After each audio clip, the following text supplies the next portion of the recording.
하나님 말씀 보겠습니다. 룻기 4장 13절에서 17절까지 말씀입니다. 구약성경 407쪽에 있습니다.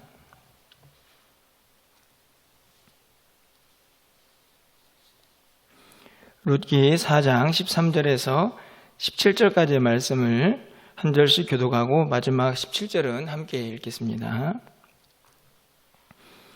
이에 보아스가 룻을 맞이하여 아내로 삼고 그에게 들어갔더니 여호와께서 그에게 임신하게 하심으로 그가 아들을 낳은지라.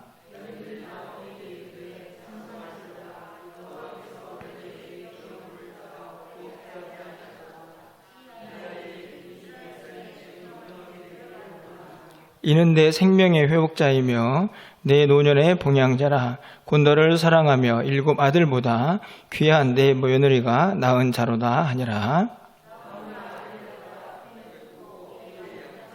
17절입니다. 그의 이웃 여인들이 그에게 이름을 지어주되 나오미에게 아들이 태어났다 하여 그의 이름을 오벳이라 하였는데 그는 다윗의 아버지인 이새의 아버지였더라. 아멘. 할렐루야. 금요일기도에 나오신 여러분들을 또 환영합니다.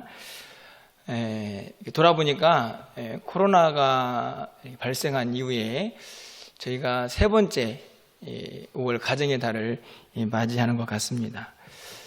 2번째까지는 사실 저희가 이런저런 규제 때문에 좀 자유로움이 좀 덜하던 그런 안타까움이 있었는데요. 이 3번째 가정의 달은 이런저런 규제가 다 풀려서 저희가 조금 자유롭게 또 어린이날과 또 어버이날을 보내지 않나 생각이 듭니다. 지난 목요일인가요? 새벽에 제가 깜짝 놀랐는데요. 우리 성도님들이 다 어디를 가셨는지 그래서 이 좋은 날이구나, 이제 코로나가 좀 풀렸구나 하는 것을 피부로 느낄 수 있는 그런 시간이었습니다. 오늘 밤도 보니까 많은 분들이 나오지 못하셔서 또 각자의 자리에서 또 좀 즐거운 시간을 보내고 계시구나 이런 생각을 가지면서 또 감사한 마음을 갖게 됩니다. 왜 이렇게 적게 나왔지? 그런 마음보다도 그래도 우리에게 조금 자유가 주어져서 좀 편안하게 가족 식구들을 만날 수 있는 또 이웃들과 또 좋은 시간들을 보낼 수 있는 그런 시간이 되지 않았나 생각이 듭니다. 그런데 제게 한 가지 단점이 있는 것 같습니다. 이 성도님들이 좀 적게 모이면 좀 빨리 끝나야 되는데 오히려 적게 모이니까서 시간이 길어지는 것 같습니다. 지난 목요일 새벽에도 보니까 굉장히 오랫동안 말씀을 전했다는 생각이 드는데요. 사실 오늘 밤도 조금 걱정이 되지만 여러분이 더 많이 힘을 내셔서 함께 좀 기도하시고 또 하나님의 은혜를 누리는 귀한 시간이 되기를 소망합니다.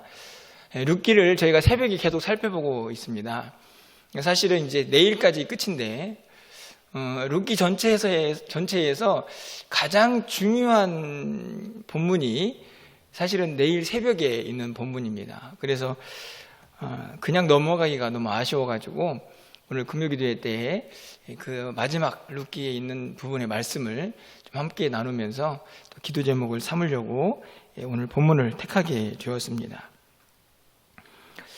사실 이 룻기서는 이 사사의 암울한 시대에서 시작이 되고 게다가 또 한 가정의 안타까운 모습으로 그렇게 시작이 되지만 이 4장에 이르러서는 대반전이 일어나고 있는 것을 우리가 볼 수가 있습니다. 이 엄청난 변화에 무엇이 있었을까를 결론적으로 먼저 생각해 보면 그것은 한 단어로 제가 늘 강조했던 헤세드라고 말할 수가 있습니다. 이 헤세드라는 단어가 1장, 2장, 3장에도 등장을 하게 되는데요. 조금 다른 모습으로 다른 단어로 번역이 되어 있습니다. 1장 8절에서는 선대라는 단어가 있고요. 2장 20절에서는 은혜라는 단어, 3장 10절에서는 인애라는 단어, 이 단어가 전부 다 헤세드와 연결이 되어 있습니다. 똑같은 단어이지만 다양하게 번역이 된다 하는 말은 그만큼 의미가 풍성하다라고 생각이 드는데요. 일반적으로 학자들이 이 헤세드를 번역할 때에 하나님으로부터 인간에게 내려오는 불변한 언약적 사랑, 이렇게 해석을 주로 합니다. 그리고 그것이 인간들 사이에서 행해질 때에는 친숙하고 변하지 않는 그런 진심 어린 사랑을 표현할 때 이 헤세드를 사용하게 되는데요. 이 단어의 오늘 룻기에서의 큰 특징 하나는 바로 위로부터 아래로 내려오는 인애다라는 사실을 우리가 살펴볼 수가 있습니다. 자, 이런 좀 선지식을 가지고 오늘 본문에 있는 말씀을 좀 들어가서요. 이제 4장에 와 있기 때문에 1장부터 전체를 쭉 훑으면서 말씀을 좀 살펴보려고 합니다. 가장 먼저는 우리가 1장에서 이미 살펴보았지만 이 나오미의 가정에 찾아온 슬픔이죠. 사실은요, 나오미는 그 가족을 데리고 이제 모압 땅으로 떠나지 않습니까? 그리고 다시 베들레헴으로 돌아오게 되는데 갈 때나 돌아올 때나 그 상황이 사실은 그렇게 좋지만은 못했다라는 생각이 듭니다. 특별히 나오미가 베들레헴에 돌아와서 자신을 어떻게 표현하고 있습니까? 1장 20절 말씀을 가서 보시면 나오미가 그들에게 이르되 나를 나오미라 부르지 말고 나를 마라라 부르라. 이는 전능자가 나를 심히 괴롭게 하였음이니라. 사람들에게 베들레헴에 돌아와가지고 나를 이제 나오미라고 부르지 말고 마라라고 불러라. 이렇게 말합니다. 왜 그랬을까요? 나오미라는 뜻은요, 즐거움이라는 뜻이라고 합니다. 우리는 마라라는 단어를 알고 있습니다. 쓰다라는 뜻이죠. 쉽게 말하면 나는 지금 나오미라는 이름을 가지고 있지만 나는 그렇게 즐겁지 않습니다. 내 인생은 씁쓸합니다. 이렇게 이야기를 하는 거죠. 바로 이어지는 21절 상반절 말씀을 좀 가서 보시면 내가 풍족하게 나갔더니 여호와께서 내게 비어 돌아오게 하셨느니라. 사실은 이 말에도요, 비교적이긴 하지만 그렇게 정확한 표현은 아니라는 생각이 듭니다. 왜냐하면 이 나오미의 이 가족이 모압 땅으로 왜 갔습니까? 왜 갔나요? 그 땅에 흉년이 들어가지고 먹을 것이 없어서 갔죠. 그러니까 출발할 때 남편과 두 아들이 있었지만 사실은 그 측면에서만 좀 풍족했지 경제적으로 봐서는 풍족해서 떠났다라고 보기는 어려울 것 같습니다. 하지만 이 나오미의 표현처럼 베들레헴으로 돌아올 때는 남편도 없고 두 아들도 없고 결국 루시라는 며느리 한 명만 데리고 돌아왔으니 비었다라는 표현이 맞을 것도 같습니다. 그래서 나오미는 나를 더 이상 나오미라고 부르지 말고 마라라고 불러주세요. 이렇게 이야기를 하는 것이죠. 얼마나 인생이 공고했으면 그렇게 말을 할까 생각이 듭니다. 여러분, 출애굽기 15장 23절에 우리가 마라라는 단어가 등장하는 것을 알 수가 있는데요. 마라에 이르렀더니 그곳 물이 써서 마시지 못하겠으므로 그 이름을 마라라 하였더라. 우리가 잘 알고 있는 것처럼 이스라엘 백성들이 출애굽하고 홍해를 건너서 3일쯤 광야길을 갔는데 물이 없었습니다. 그런데 마라라는 곳에서 물을 만났죠. 그런데 안타깝게도 그 물은 어떤 물이었습니까? 쓴물이었습니다. 그래서 먹을 수가 없었죠. 거기에서 등장하는 단어가 마라인데 오늘 이 나오미가 자기 자신의 이름을 마라라고 부르라고 하는 것을 보니 너무나 적절하다는 생각이 듭니다. 왜냐하면 마라의 물은요, 물은 있었지만 쓴물이어서 먹을 수가 없었죠. 자기 나오미의 인생도 그렇습니다. 이름은 나오미여서 즐겁게 살아야 하는데 전혀 즐겁지가 않았던 것이죠. 그래서 마라라 이렇게 부르는 모습을 보면 적절한 표현인 것 같기도 하고 한편으로는 그 인생이 얼마나 공고했을까 하는 생각도 들게 됩니다. 그런데요, 1장의 이 나오미의 인생이요 2장 3장을 거치면서 오늘 본문 4장에 이르러서 엄청난 변화가 찾아오게 되죠. 오늘 본문을 여러분이 읽으시면서 이 가정에 찾아온 놀라운 변화를 혹시 느끼셨습니까? 제가 보기에는요 여러 가지 변화가 있지만 특별히 4가지 변화가 있다는 생각이 듭니다. 첫 번째로는요, 나오미는요, 자신의 이름을 드디어 찾게 됩니다. 원래 나오미였는데 1장에서 나를 마라라 불러달라고 그렇게 이야기를 하지 않습니까? 그런데 이 4장에서는 나오미라는 이름을 찾습니다. 다시 말하면 그의 인생이 즐거워진 것이죠. 여러분 14절 말씀을 가서 보시면요, 상반절에 여인들이 나오미에게 이르되 찬송할지로다. 그러니까 나오미에게 찾아와가지고 그 가정을 보면서 주변에 있는 많은 사람들이 찬송할지로다. 이거 하나님을 찬송하는 것인데 지금 나오미의 모습을 보니 막 주변 사람들이 즐거워진 것이죠. 그러면서 나오미의 원래 이름을 마라라 부르지 않고 원래 즐겁다라는 이름으로 다시 찾고 회복되는 것을 오늘 이 광경 속에서 우리가 찾아볼 수가 있는 것이죠. 뿐만 아니라 회복의 역사가 일어납니다. 15절 말씀을 좀 가서 보시면요, 이는 내 생명의 회복자이며 내 노년의 봉양자라. 여기 보면 회복자라는 말이 있죠. 이 회복자라는 말은 지금 이제 오벳이라는 이 손자죠. 나오미의 손자를 놓고 하는 이야기인데, 이 회복자라는 단어가 매우 의미가 있는 단어입니다. 원래 이 회복자라는 말은요, 돌아오다라는 이 히브리어를 사용을 하는데, 오늘 우리가 앞에 살펴봤던 1장 21절에 있는 말씀에서 내가 풍족하게 갔더니 여호와께서 내게 비어 돌아오게 하셨다. 여기서 돌아오게 하다도 사실은 똑같은 단어입니다. 그런데요, 똑같이 돌아왔습니다. 그런데 완전히 다르죠.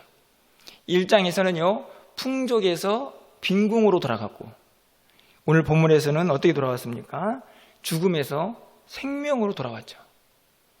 똑같은 단어지만 전혀 다른 회복의 역사를 오늘 이 루시 또 나오미가 경험하고 있는 것을 발견할 수가 있습니다.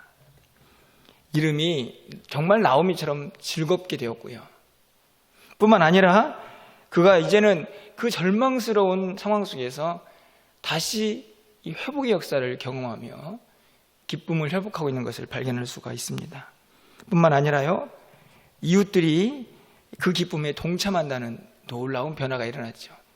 여러분 17절 말씀을 가서 보시면 그의 이웃 여인들이 그에게 이름을 지어주되 나오미에게 아들이 태어났다 하여 그의 이름을 오벳이라 하였는데, 이렇게 기록이 되어 있습니다.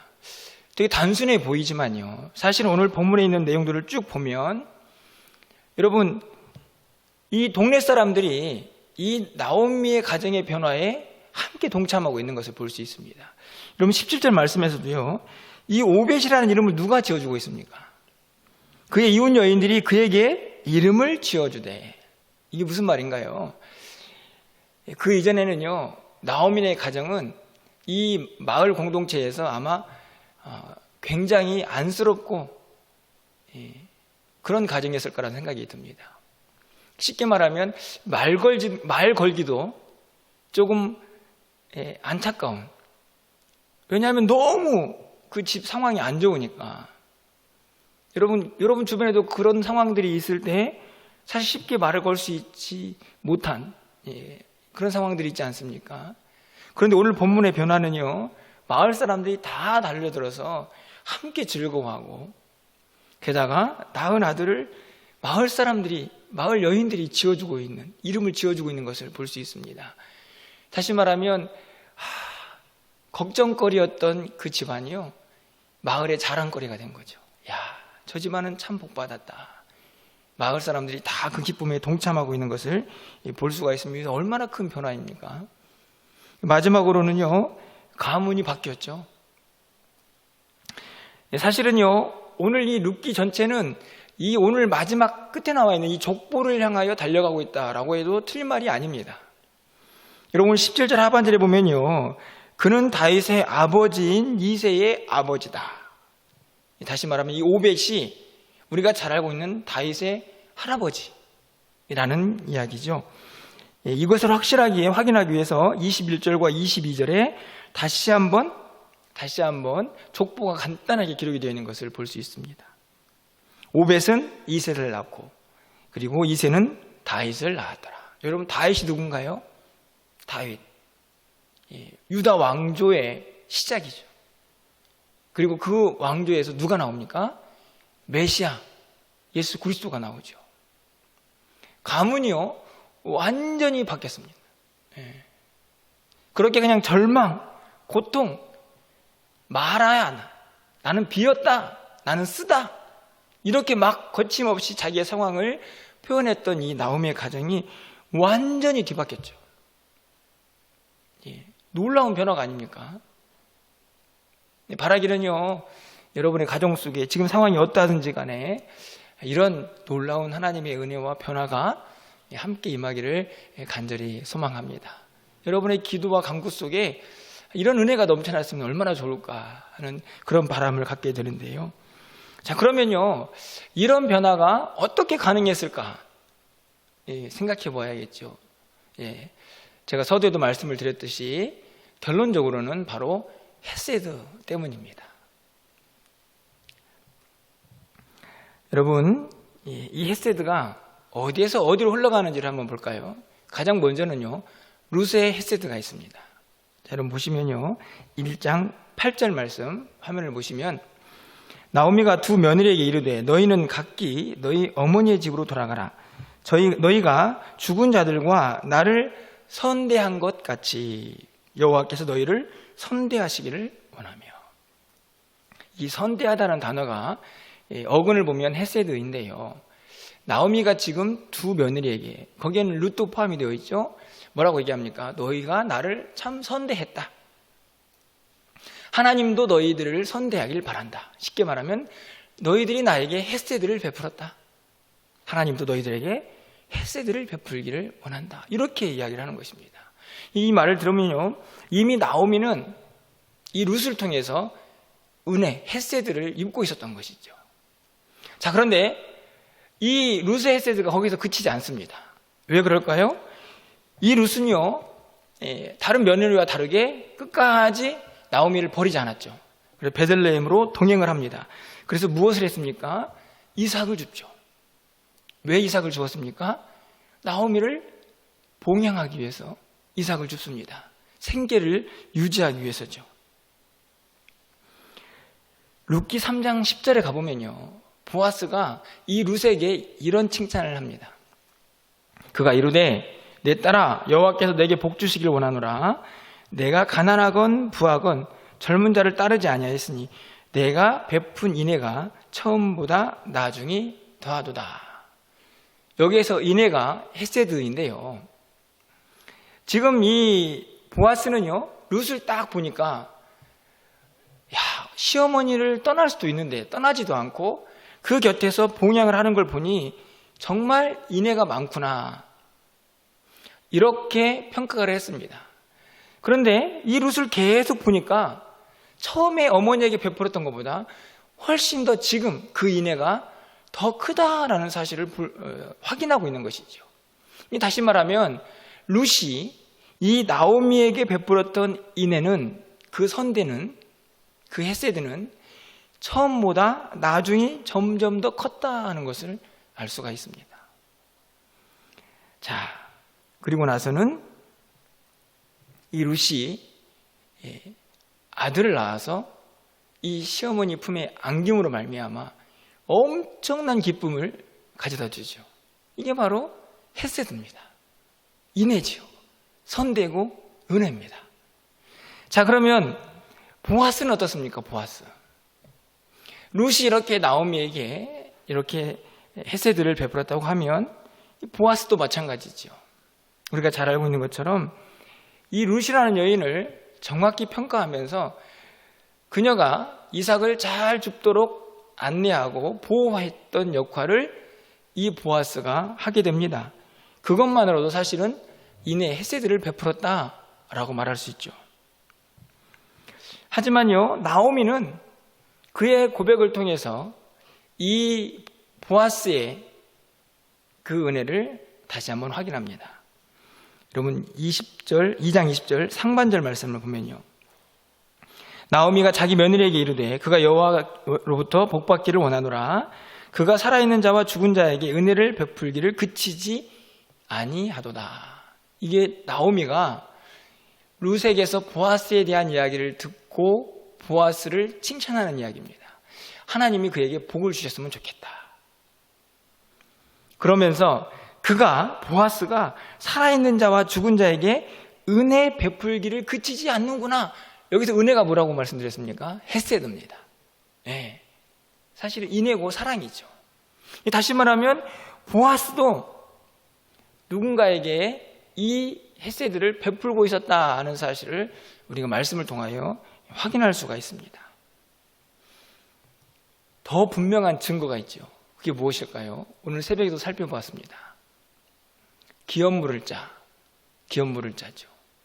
사실은요, 이 기업 물을 자의 우선순위에서 보아스는 첫 번째가 아니었습니다. 다시 말하면 보아스는요, 기업 물을 자가 되지 않아도 상관이 없는 사람이라고 말할 수 있습니다. 그런데 왜 보아스가 기업 물을 자가 되었을까요? 첫 번째 사람, 다시 말하면 1순위에 있던 사람이 그것을 포기했기 때문입니다. 오늘 새벽에 살펴보았죠.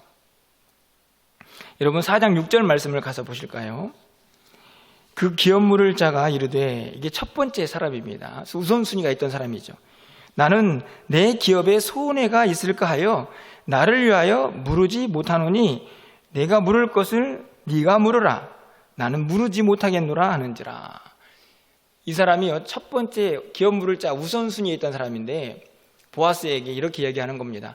나는 내 기업에 손해가 입을 것 같으니까 기업 물을 자가 되지 않을 거야. 네가 알아서 해. 사실은요, 이 성경이 이 사람을 뭐라고 표현합니까? 4장 1절에 가서 보시면요, 아무개. 야, 참 저는 이 단어 하나를 보면서도 참 많은 묵상을 하게 되는데요. 그냥 아무개입니다. 이름도 없습니다. 아무개. 우리식으로 하면 어이 뭐 이런 정도겠죠. 기업 물을 자의 첫 번째 우선순위에 있던 사람이 그것을 포기하는 장면이 나오는데 그 사람은 그래도 결국 그냥 아무개에 그치는 겁니다. 보아스하고는 전혀 다른 사람이죠. 이렇게 첫 번째 우선순위에 있던 사람이 기업 물을 자리를 포기하자 보아스가 그 자리를 대신해서 이 기업 물을 자의 위치에 서게 되는 것입니다. 이것이 왜 헤세드일까요? 여러분, 오늘 이 아무개가 표현하고 있는 것처럼요, 이 나오미의 가정은 없어도 너무 없었습니다. 그래서 이 집을 뭔가 좀 살리려고 하면 자기가 가지고 있는 재산이 들어갈 수밖에 없는 그런 상황이었던 거죠. 그래서 첫 번째 우선순위에 있던 기업 물을 자가 아무개가 포기해버리는 것입니다. 내가 기업 물을 자가 되면 내가 가지고 있는 거 너무 많이 손해를 봐. 그러니까 네가 해, 네가. 이렇게 얘기하는 거죠. 그러니까 보아스도 충분히 손해를 감수한 상태에서 기업 물을 자가 된 것입니다. 그런 의미에서 헤세드죠. 은혜를 베푸는 겁니다. 이 나오미의 가정에, 그리고 룻에게. 보십시오. 룻은요, 나오미에게 헤세드를 베풀고 있고 보아스는 룻에게 헤세드를 베풀고 있습니다. 하지만 이 모든 헤세드의 가장 중심에 누구의 헤세드가 있을까요? 바로 하나님의 헤세드가 있죠. 여러분, 오늘 본문에 있는 13절 말씀을 좀 가서 보십시오. 우리 13절 말씀은 좀 함께 읽어보도록 하겠습니다. 13절입니다. 예, 보아스가